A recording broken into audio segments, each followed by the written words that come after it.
I'm not dead. And you're not dead. We're still alive.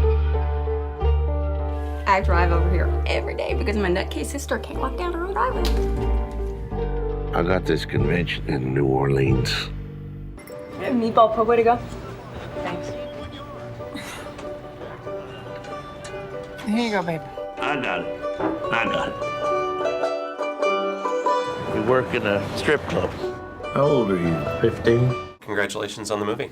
Thank you. It's great. You act the hell out of this. Thanks. So tell me about how you came to the film, because of course the character of Mallory with the whole runaway stripper prostitute thing is about as far away as one can get from Bella Swan, which I wondered if that was the point even.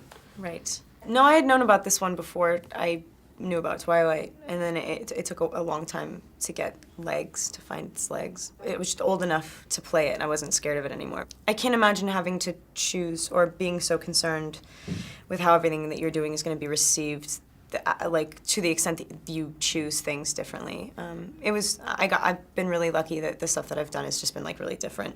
How old was she? 15. That sucks. Yes. It does.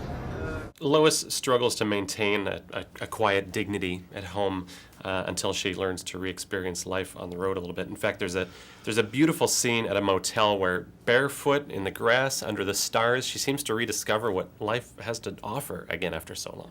Well, the moment is literally, I mean, she's gotten out of the house and into the car and driven down there. She's even eaten in a public restaurant by then.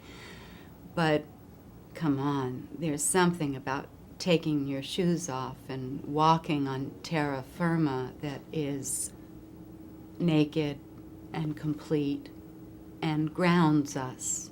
And I think that's what that moment in the film is. I can't believe I'm going to ask a makeup question, but between the blemishes on Mallory's face and these unexplained bruises would pop up from scene to scene, the makeup seemed to do a lot to contribute to the character, at least for me. Just wearing no makeup wasn't enough. I mean, I don't live like that. And the bruises, I did like pole dancing lessons for 2 weeks before we started, and I was covered in them by the end. And so I was like, we need to maintain these. If she's doing this every day, like, it hurts. Speaking of the training, I know that among the research trips that were done before this, that you and the director, Jake Scott, spent a fair amount of time hitting the strip clubs, which is an unusual duo for... I know. Yeah. Not that we went to too many. I mean, we went Sure. to a couple. I think we went once in LA and a couple times in New Orleans. And you've been quoted online as saying, directing Kristen is wrangling a herd of cats. That was a misquote.